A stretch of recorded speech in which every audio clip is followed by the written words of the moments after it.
Okay, I'm here with my good friend, Vidyuth Srinivasan. I can never get your... Unbelievable.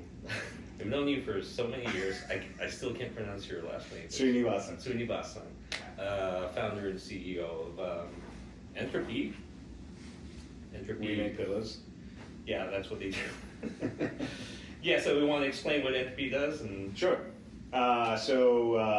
Good to be here. Yep. It's good to hang out and actually make a recording of things that can be shared on camera. Mm-hmm. My name is Vidyuth Srinivasan. I'm the co-founder and CEO of Entrupy. And at Entrupy, we help businesses identify fake products, counterfeit products.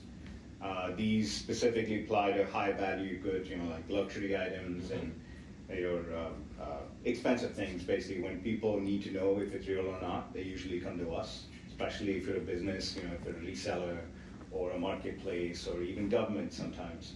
So we are in the business of protecting people, both businesses and consumers, from fake products using AI. Right. So when I first met you, I believe it was, 2014, 15? It's been a while. Yeah, 10 years ago. 10 years ago? Yeah. I first met you. I still can't recall if Entrupy has started as a service, but you spent a good amount of years gathering data from what I understand, right? Yeah. You spent how many years doing that? Like about almost 3 years. 3 years. Yeah. So when I first met you, we were just launching it, yeah. Which is crazy. Yeah. This guy came over from India, started this company, spent 3 years gathering data, and you had tons of fake handbags, and you were gathering fake product, right? Yeah, Back in the day. Yeah. Yeah, it was fascinating. I mean, it was definitely a journey, and I didn't really move here full time until 2015, but we still were gathering data. The idea was, when my co-founders and I met, we had this itch of wanting to solve a big problem. And we were searching for the problem, but we kind of had a feeling that, hey, we should look at fake products. It's a big issue in commerce, whether it's industrial side or the consumer side. At that point, we didn't have one thing we want to do. We knew it was an ocean, and we were trying to boil the ocean and see where the beachhead was for us to go to. And we stumbled upon the luxury goods problem, and one of the first few meetings we had. They were like, hey, why don't you build this for us? We'll acquire your 2-person company where only one person works full time. Yeah. They're like, oh, interesting. We don't even have a product. We have nothing. But that kind of helped us because it gave us a direction and a validation saying, okay, there's something here. If there's something that's big enough that someone meets you after 45 minutes and says, I'll buy you out. It's fair. That actually happened? That actually happened. Yeah. I can't tell you which companies. And why did you say no? Maybe you made the wrong decision. Well, when the times are tough, maybe I'll regret it, but no, I think it's because deep down, I personally knew that something like this had to exist. Yeah. And it needed to exist at scale. Yeah. And that was always a driving force for us, right? So in many ways, my co-founders and I have willed this into existence. Yeah. But thankfully, it's that was the beginning. But beyond that, we needed to actually be good, and we needed our customers to actually be like, "Hey, this works. Keep doing it, and keep doing more of it." Right? Yeah. And it's just been a simple interaction since then. It's like, "Hey, is everything working? Yes. Great. Do you want anything else? Sure. These things." And then we build it, and then they come back and say, "Yep, things are working great," and that's it. Given where Entrupy is now, where it is today. How sure were you back then when you first started this out of where things would go? Looking back now, did you imagine back then that you would be here now with this sort of product, all the data that you have, all the customers that you have? Or was it just really trying to figure things out? You were unsure of things? The process was always just one step. What was the next step? It was never, we need to get there. And even today, it's the same thing. I don't look at this as, oh, we've come this far. Yeah. Which in many ways annoys people I work with. They're like, what? We just did all this, and now you're saying we need to do that? So yeah, I don't look at it as, it's just a step in the journey, right? It's like, oh, we've crossed 1,000 miles, but we don't really know what 100,000 looks like, So sure, it took you a while to get to 10,000 miles, 1,000 miles, but it's great, it's good, but we still have a long way to go, because I think ultimately the way I think about it is, if this exists and if this works in a legitimate, actual, effective and impactful fashion, then how big must it be to actually help solve the problem? Because ultimately that is the goal, right? What is the biggest, best version of this, and what impact can it have that's positive? Yeah. So it's still that, it was the same question then, Right. it's the same question now, and just maybe the size of the step you take is much bigger. You know, every new thing you do, you invest millions of dollars and there's hundreds of people working on Right. it, versus one person or two people working on it at that point. Yeah. So the scale changes, but the goals don't change. Yeah. I've always felt, I've been running this company, Peatix, for Right. about 14, 15 years. Every step of the journey, it's been like, you get to one place, you feel like, if I get there, I'm gonna be happy and satisfied. But then once you get to that step, you find another set of challenges and problems Yeah. and new goals, and it just never ends, right? Yeah. You feel like that continuity of ever-changing goals and like heightened objectives, and it just keeps changing, right? You find more and more problems to solve, and you never get there, right? I guess that's the point, right? Yeah. So I know exactly what you mean. At some point I was like, hey, if we had this much data, if we had customers Yeah. who would pay us for our service, then it would become a legitimate business. That means that someone wants this, right, that you're building. I think at that point, when we got there, as soon as we got there, my mindset changed, because I had that same thinking. Yeah. And at that point I realized that, if that is the case, why am I not satisfied, right? Which is the same thing. It's like, doesn't feel like anything.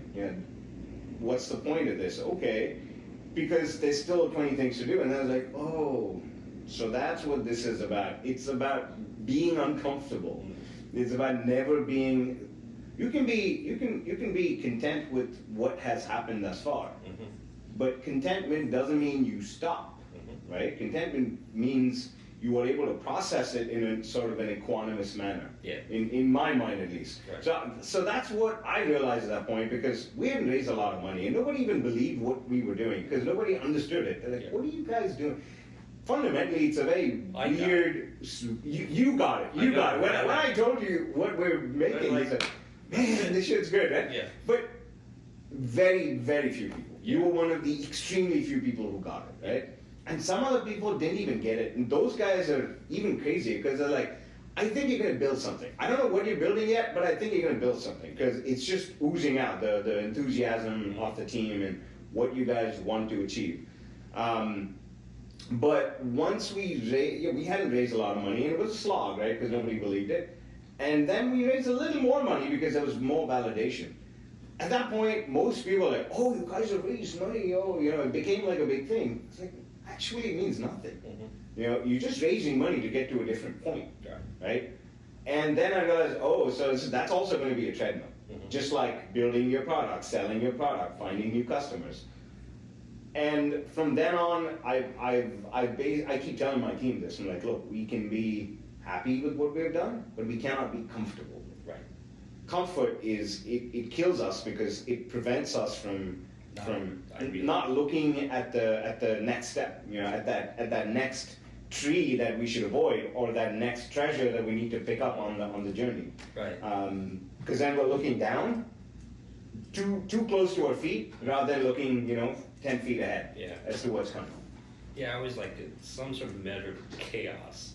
Yeah. And not being content, not always trying to stay relevant on the cutting edge of things. It's really important to continue to evolve and grow as a business.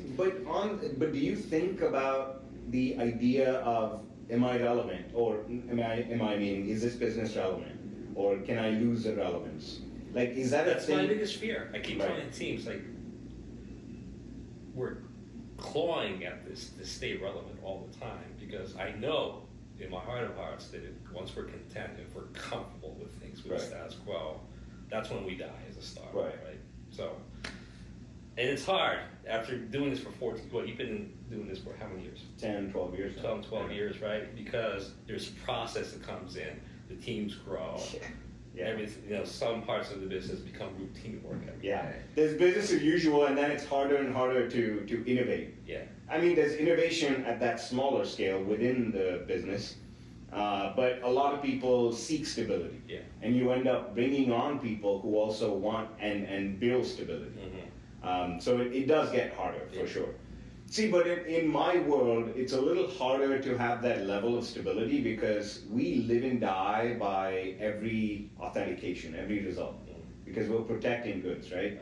And every day there's a new fake. Yeah. Every day there's a new product that is being made. Right.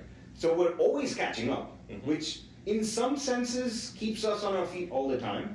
But once you have a process around it, then you stop worrying about, oh, when is the new fake, where is this new fake going to come from? Yeah. Because you kind of know, like the process is built to address that uncertainty. Yeah. But the process is not built to eliminate uncertainty because you cannot, right? It's fundamental to what we do. And the other side of it is that we, as we grow, we keep expanding into new categories, new kinds of products, and we see new places or sources, new areas where fakes are made. And it's sort of interesting in that sense, where everything we look at, every new thing we look at, is almost like a whodunit. Yeah. Like, is this a fake? Is this real? There's almost an excitement in that question, and also. Existentially, like I said, we live and die by every result. So we can't keep getting shit wrong. Yeah. The more we do that, the worse it gets for us. Yeah. Then the more irrelevant we become because people won't trust us. Right? So we have to do the best every single time. But it seems to me, when I first heard about what you're doing, I got really excited about this because, you were back in, I think you still do luxury handbags. Yeah. And all that. I was like, holy shit, these guys, if they figure out their processes for luxury handbags, you can apply this to anything. Yeah. Anything that requires authenticity and all of that. So you could do counterfeit money. Wine or counterfeit art or yeah. All these things. Exactly. So the possibilities are limitless. But shit, we got off to a hot start, huh? I want to take a moment. Okay. Because my team keeps telling me to do this, but I brought over from Japan. What is this? It looks fascinating. Something for us to enjoy together. Okay. Just okay. This is called Yuakasimbe. Is it legal? It's very legal, thankfully. Okay. I brought this because this is from my dad's hometown of Fukuoka. Kyushu, Southern Island in Japan.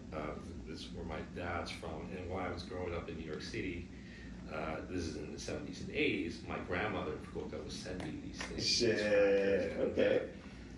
Always a joy to receive this. What, Niwakasembe? Niwakasembe, it's like a cracker. So let's keep on talking about it. We want to enjoy this together. Here you go. God, thank you. Used to love it. It comes with this little mask. And I used to love this. You just did you wear it? Yeah. That's cute. Can I see Yeah, that? there you go. Oh shit, it even has it's so Japanese.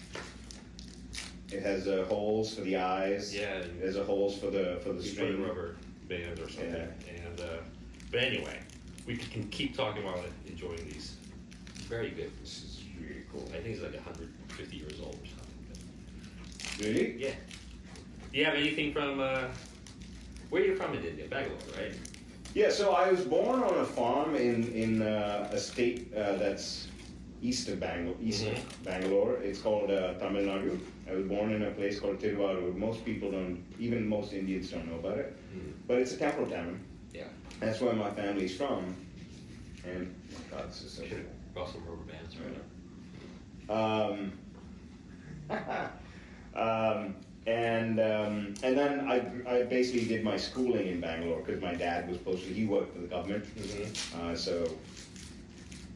You missed anything from any food, any treats? I mean, you keep talking about the mangoes. See, your time in growing in New York versus me moving to America, even versus say people that I know who are maybe in their early 50s who moved here after doing early education in India and then started working here. Even they have a very different experience of missing things from home kind of thing. Because I moved here after having spent a lot of my working life in India. Right. I had no plans of moving to America at all. Yeah. You surprised that you're here now? In a way I am, but in a way I'm not. Because deep down, even I remember so well, even my friends tell me this every once in a while. They're like, you remember we had this conversation way back when you were like 21, when we were 21, 22, and we were getting a drink somewhere. And whimsically we'd come up with random things that you want to do. And I would apparently always say that I think I know that I'm going to live in different parts of the world and experience the world. Okay. And I just knew that I was going to do that. I did not expect that to happen through this and this amazing opportunity that Entrupy is given. But because of that, I never looked at my time here as, as an immigrant, someone who came in with nothing. I never look at it as, it was a struggle or anything like that. And I also don't miss home that much in that sense, because when I got here, WhatsApp, I can call my folks on WhatsApp anytime. Yeah, very. Right? For you, if you had to call your grandma, it was like $1 a second or $1 a minute or something like that. Oh yeah. Right? Even, I'm much older than you, but even when I went to college here, my parents were in Tokyo. Right. There's no internet. There's no WhatsApp. Oh, yeah. There's no line. Or Oh whatever my you use. God. But Oh my God. how is it? Thank you. I don't know if you can get this in the U.S., but Well, You now gotta nobody say else is that. gonna get this. This is so good. Oh my God, this is so good. The first bite reminds me of cotton candy. yeah, it's got that brown, sugary, toasted sugar. It's really good.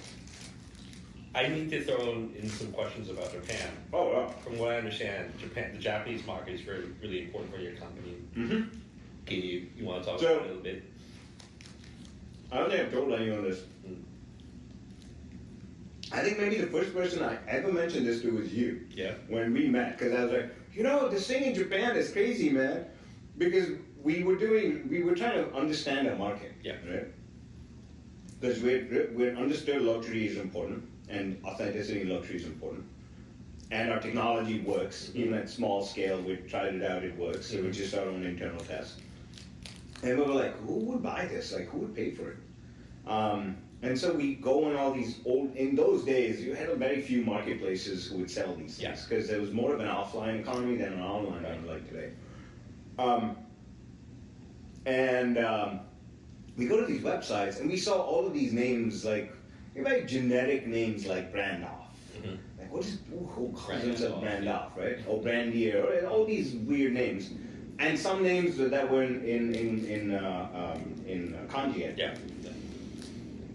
And I was like, okay, so there's a Japanese angle to it. And then we started digging deeper and deeper, and we saw that some of the biggest importers in the US of luxury goods were based in Japan. I'm like, okay. And then we dug deeper and deeper, and then I understood the historical context, the whole boom in the 70s and 80s and up to the 90s. And then the culture as well of Japan treating secondhand products as that being very okay, because they treat objects like people almost. They take care of things. Right. And it's true. I mean, when I went to Japan for the first ever time, I never even imagined I'd be going to Japan. But I have had Japanese experiences, because my dad used to work. His company used to work with Fujitsu. And some of their representatives had come over to our house for dinner. So at that point, and this is the coolest thing, I still have this racket. It's my favorite. I used to play a lot of tennis in school. And this man knew that I played tennis. He visited our home 2-3 times. So the third or fourth time, he came over and he's like, I have a gift for you. And he got me this Yamaha tennis racket. Wow. I think I was 12 or something then.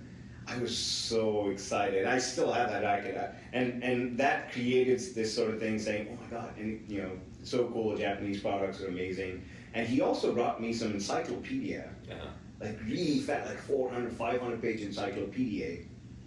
That was my boredom read. So I was reading. I was basically learning the way Japanese would learn things. All my diagrams of things like, how does an electric locomotive work? How does a railway network work? How does signaling work? How does the human body work? And you know how so I was used to basically Japanese visual learning aids since I was a kid. So I've always had a weird sort of an understanding of how detailed they can be, right? And that suddenly, when I was re-exposed to all that as an adult, especially trying to build something, it was amazing. It just took me back, and I formed a connection in my head. It's like, yeah, it seems native to me. You know what I mean? It wasn't alien at all. Then I visit Japan for the first time. And this was part of Entrupy. Part of Entrupy. I'd never visited Japan before that. And the people it took me a while to get used to it, because initially in the business, I'm enthusiastic. When I love something and I believe in it, I keep going, right? As you can see. I went to Japan, and I was basically the most foolish business guy in Japan, right? The guy who goes in and he's just talking and talking, and people are just nodding their heads or just quiet, and I was the idiot, because I didn't understand the customs. I didn't understand a lot of the traditions that are followed, and it took me a while to even be okay with that, because initially, why? Why should I? I mean, don't you see how useful it is? Of course, I was blinded by my biases, etc. But it took me a while to get used to it, and once I did, we have a team in Japan. We have hundreds, if not thousands, of businesses that we work with there. And fortunately, we have an amazing relationship with the country, its people, and the culture, and the business owners.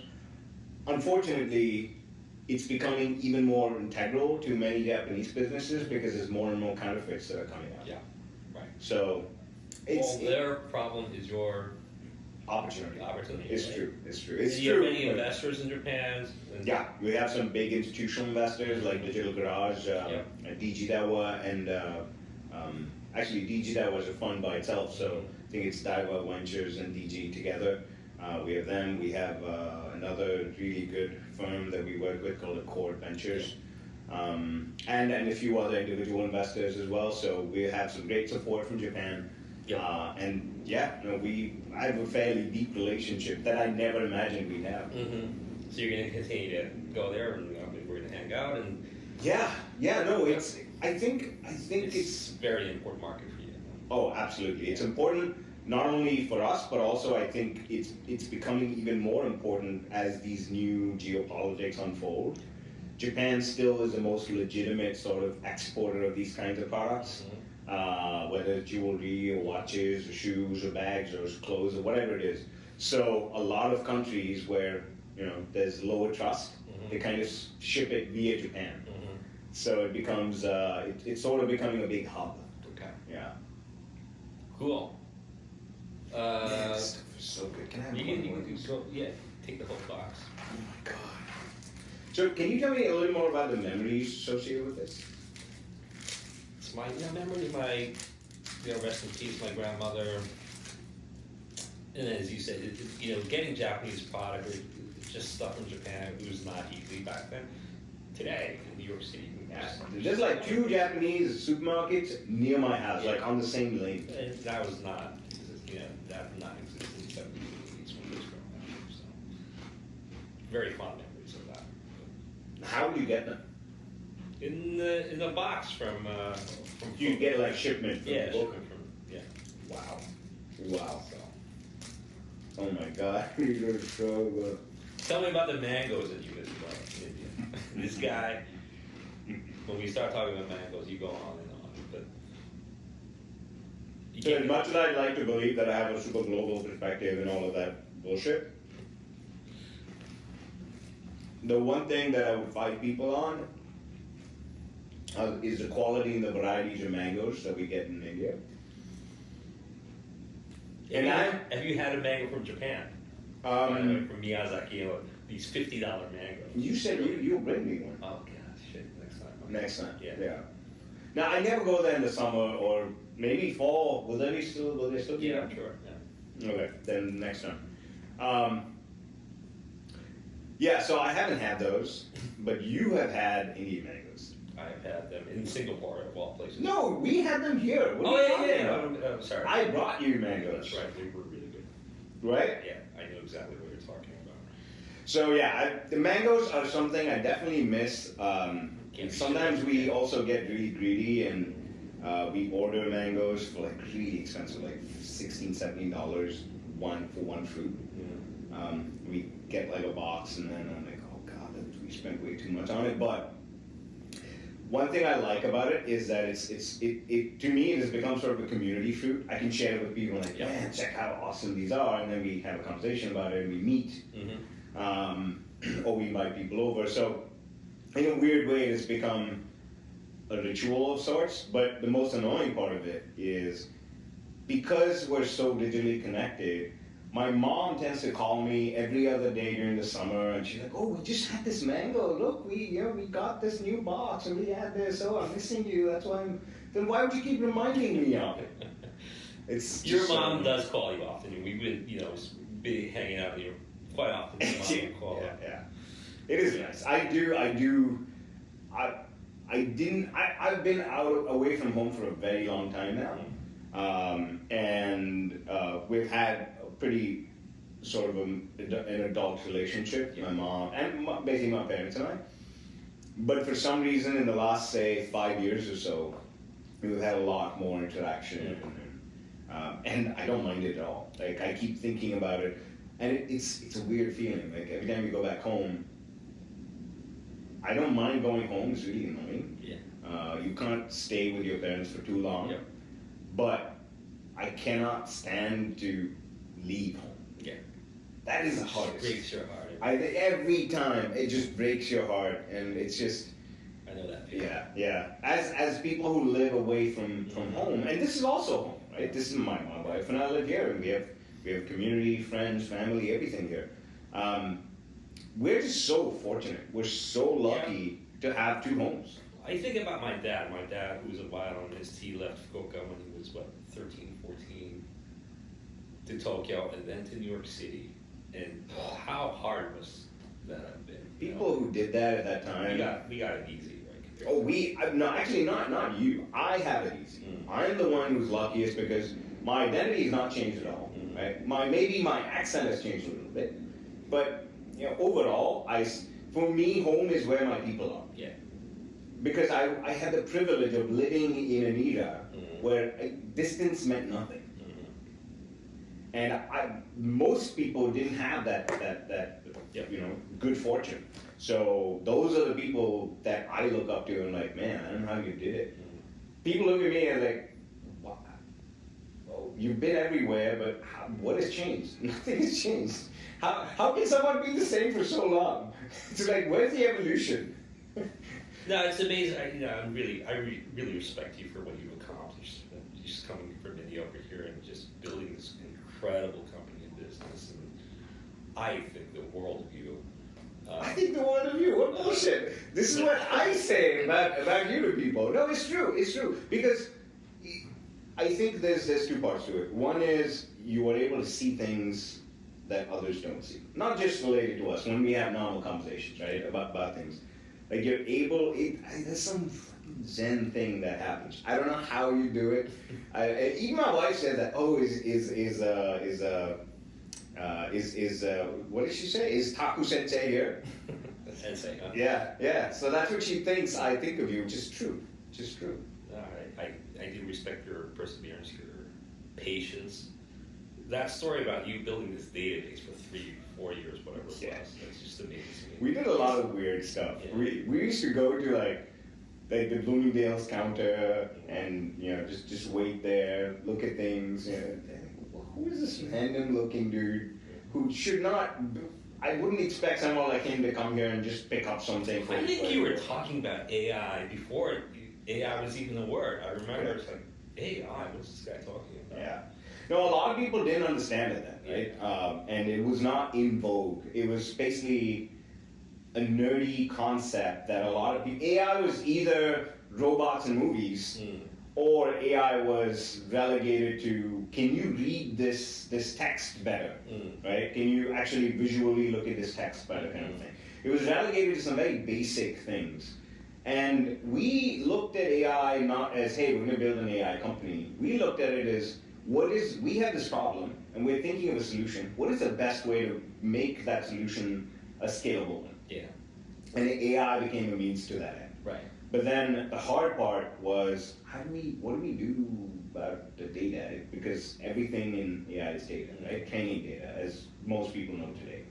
But in those days, it was even worse because most people, and even people in the industry, they understood the overall concept. They're like, yeah, man, if I knew that there was a way to instantly know if something is real or not, absolutely, yes.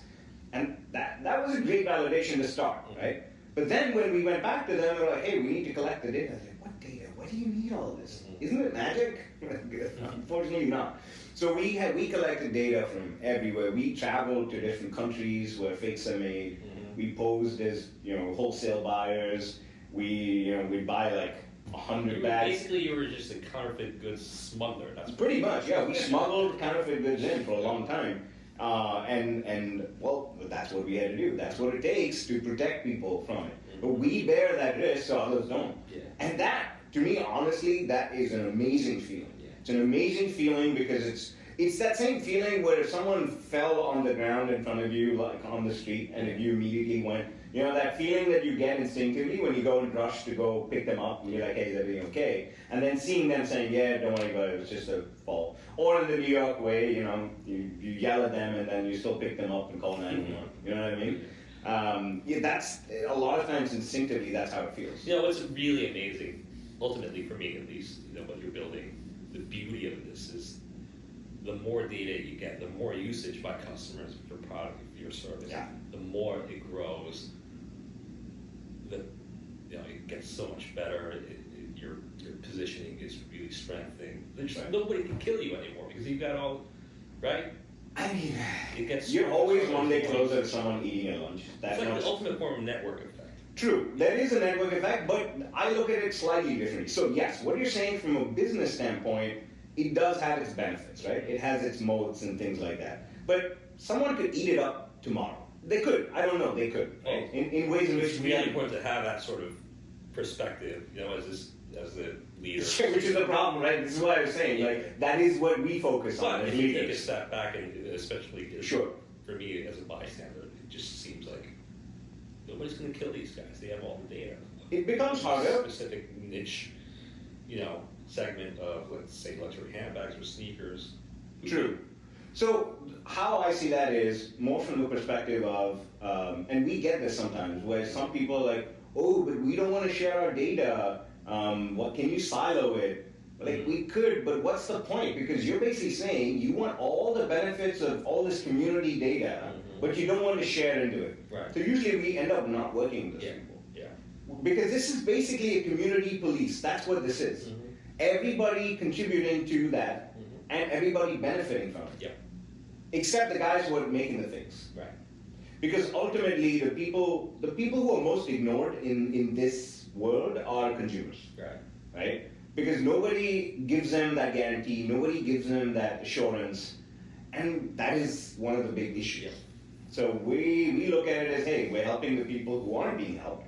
And there is a network effect which is positive for us, but also ultimately positive for everybody who's involved, where it protects everyone. Then the only thing that needs to be done is, where all can you be available? Because you need to be available everywhere. Right. So yeah. Well, you're in maybe, is this public knowledge already? No, it's not. All right, okay, I'll shut up. Yeah. But you're some exciting things, yeah. To do really even strengthens your position even more with more usage, right? So, right, exactly. Yeah, exactly right. But I'll leave that up to the timing of your announcement. Yeah, my media team will kill me. Yeah, all right. Shit, man, we've talked a lot. Yeah, we always talk a lot. Yeah. I love our road trips because it's so easy. When I just sit there and you keep yapping away, and I just respond occasionally. So. Okay, I'll shut up, Taku. I'll shut up. Thank you. But anyway, thanks so much, man. We'll do this again. But thank you for having me. This is lovely. It's a pleasure talking. And I can't wait to see all the other YouTube. I didn't even know this was such a big thing. It's pretty awesome. Yeah. I get to see all the videos. The idea is to talk to challengers and pioneers such as yourself. Great honor to have you as my first guest here. Well, thank you. I'm honored. Thank you. All right. Thanks so much, man. And that's it. That wraps it up.